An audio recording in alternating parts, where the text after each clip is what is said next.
Love. Love is the basis for this story today. It would be what would take Dana from the state of Idaho to a town. A town? Yes, a town. A small village in Guipuzcoa, in the Basque Country, in the northern part of Spain. It would be a love story that would start as a friendship in high school, and it would develop as a full relationship in college and would take her across a country, across an ocean to establish a new life, learn new languages and new cultures, but maintaining her traditions of the United States. This is the story of Dana Johnson.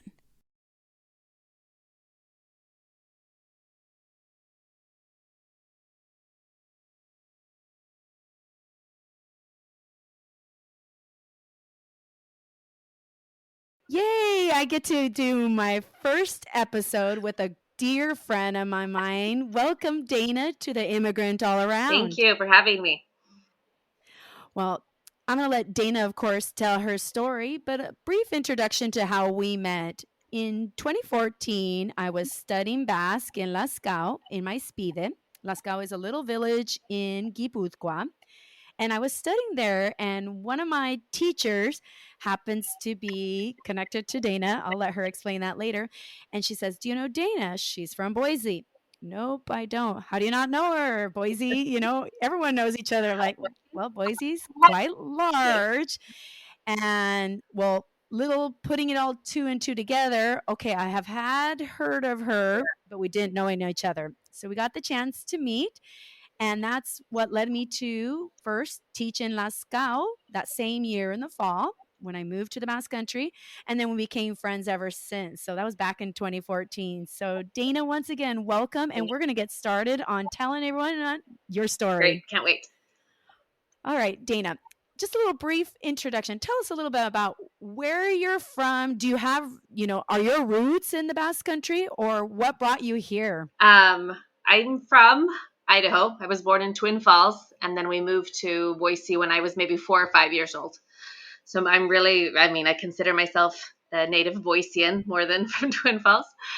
I don't have any Basque blood. I am with Euskaldun Berri, that they would say, like a new Basque speaker. My family is actually Nordic. We're Scandinavian. I'm over half Swedish, and the other parts are mostly Norwegian and Danish. So we all come from this sort of Viking heritage. My family is fairly new to the U.S. Both of my grandparents, or all four of my grandparents, are first generation Americans. So we are fairly new to the United States in that sense, but now from a different background. Yeah. Totally, off task. This is what's so fun about podcasting. Have you ever had your DNA tested? No, but I remember, as my parents making that pie. We would make that pie, and they would divide how they were, where my dad is almost all Swedish, and then my mom's pie, and then they combined this pie. My dad's the ever scientist, mathematician, so making this pie of how each section of what background we were based on our family. But where we're such a new Americans, we don't have that mixed blood that maybe others might have that have been there for generations. We're just one generation. Why I ask is a good friend of mine from Mosaic, Washington. Her family is from the same area as yours. And when she did her DNA test, she came to find out that she had Basque, DNA part of it. And she was like, we are sisters. Could be. And and she's a lot like you, really tall, blonde, and we never would have thought, but definitely in her genetics, there it was. So somewhere with the Basque whalers. I do have, when I went to Norway to see cousins, I don't know, when I was in college, there is one Norwegian cousin that's dark. We're all blonde or redheaded, blue eyes, tall, we're all the same. And there's this one short, dark hair, dark eyes. And they would always tease her that she had Basque blood because they were from the seafront. And they're like, you don't quite fit in the family, that she would be this sort of Basque blooded one. So obviously the rumors are true of going back and forth. Exactly. Yeah. Well, everyone has a unique story. And I think, you have a unique story as well. You've let us know, okay, you don't have Basque roots, your heritage isn't from here, but you're living in the Basque Country now for a little over 20 years. So, what brought you to the Basque Country? My husband, I guess. The the kids always say that we live here for love. No, that we live here for like when Uh they would huh. always ask, like getting their passports, going to the embassy and things. They're like, "Why do you live here?" And they're like, "Love." Because of that. No, my husband went his junior year in high school.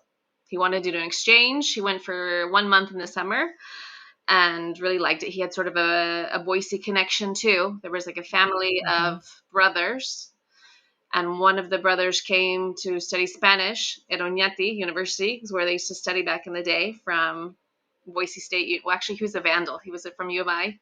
Uh huh. And met his wife, then wife, and ended up staying. And so, through a connection with his parents, he asked if they could study for like a month in the summer. So he came and stayed with those grandparents for 1 month, loved it. But then one of their children, which was had kids, I mean, younger than Geisko was at the time, he was 16, but offered to take him in. So you wouldn't be with his grandparents, sort of this older generation, but with more in that family dynamic of young children. Right. So he lived there for 7 years, and we met our junior year briefly. Not that we really remember, but then senior year we really hit it off. We had French class together, and became fast friends, and stayed in each other's lives. And then we actually didn't start dating till college, just because it was sort of a Uh-huh. commitment. I mean, you're young, you're just dating, having fun, and then it was a commitment to be, or if you want to be more serious, with somebody that lived from the other, part of the world. And it took us Exactly. a couple of years to get there. Y- Yeah. And so high school Yeah, sweethearts, essentially, essentially. yes. Uh huh. But he would essentially return back to the bus country and then go back to BSU. Yeah, he Uh would go home huh. for the summers and then even Christmas too. He usually come because we had that 3 week Yeah. break. He would come 3 weeks for Christmas, and then for the summer, he we usually worked for his father, so we'd come back for 2 3 months in the summer every year. So Yeah. you kind of have that connection. And then since he had been gone for so long after we graduated, he really wanted to come home. So the idea was that I would come and learn Basque for a year, and then we would see what happened. And that's kind of when the economy crashed, the recession started, and I was offered a job while I was studying, teaching English, and I taught before in the States, so it was easy. So An no easy, yeah, brainer, kind of like, right into that yeah, the position. economy, don't know what it's going to be like. We've been gone a year. We have had both have jobs here at the moment, so let's just stay and see how things kind of pan out. And we've been here ever since. So obviously you had to tell your parents, so it's one of those situations where you're like, okay, yeah, it's for love, like your children said, but Yeah. you had to tell your parents you're leaving the United States and going across the ocean. How did you tell them and how did they take it? I think they saw it as a step backwards, because they came Mm, from listening to grandparents that we moved to the land of opportunity, and this is the land of plenty, and the land of all of the hype, or what American always has been sold on, that this is where you're going right. to make your riches, you have so much more opportunities. And for them, going back to the old country, as they would refer, going back to Europe, was almost a step Yeah. backwards.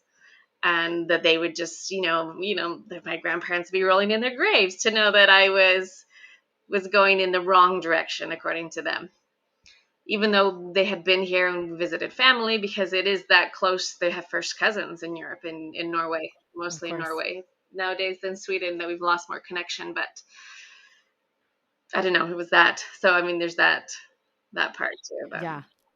And you and I share that similarity, yeah, my parents are from here, and so they're the ones that went, but it was that same thing that my dad said to me was yeah, like, "You're going yeah, backwards. It's going backwards. We left for the land of yeah. opportunity." The So, same I idea. can empathize with that. Yeah. So you already let us know that you got a job teaching English, Yes, okay? You started learning yes. Basque. Did you know I Spanish? took a course at Boise State before I came, knowing that we were going to come.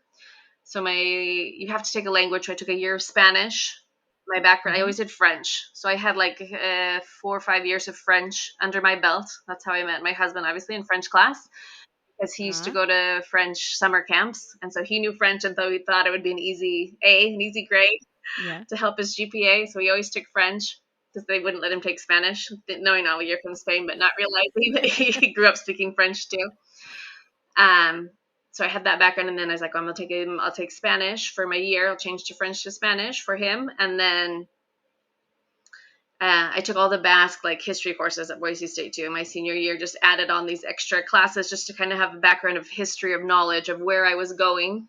And one of my senior projects was actually on the Basque Country as well, just to kind of where you can kind of open it. I had one on Boise, but then my one of my final ones was on the Basque Country as well. Yeah.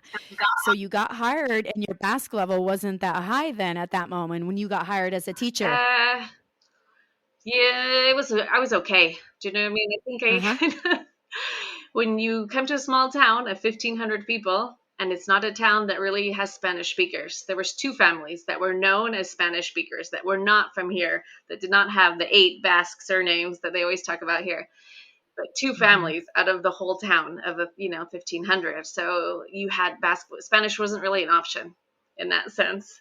So I think if I started school in August, by October I was speaking very broken, present, simple, but Basque.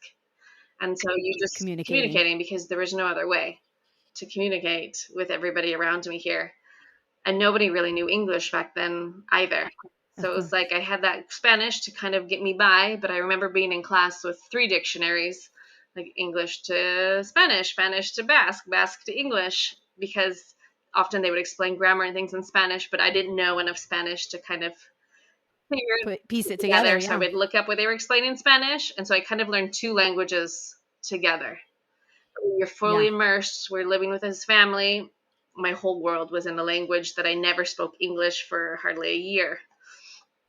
So Wow. I became very immersed instantly. So I had enough to kind of really, I felt like after a year of studying, like 11 straight Yeah. months of 6 hours a day of class, plus how many hours a day of practice, that I felt I could Mhm. defend myself. Not, I mean, not an advanced level, but Yeah. enough to defend myself and be able to reincorporate what I had been doing in the reverse, teaching English, but knowing enough grammar and background to explain it to students. Yeah. Well, and that's when we discuss fluency, and you and I are both teachers, and it's one of those like, well, what's being fluent? That's a big open-ended Yeah, question. And one of the things is you're able to defend yeah, yourself. yeah. If that works, that's That's enough. enough. It's enough.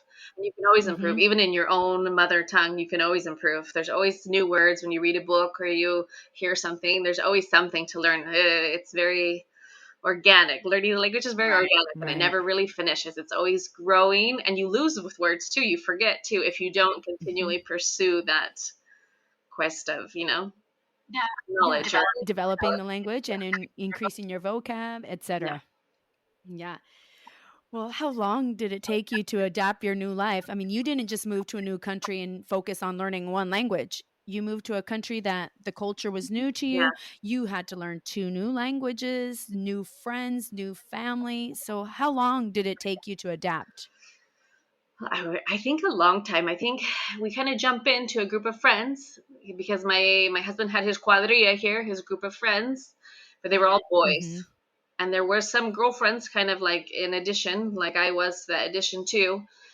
But they were, I mean, they're kind of closed minded. Everything was new to me. It wasn't like I ate food that was Right. normal or saw television programs that were normal. It's like every book I brought with me was read multiple times.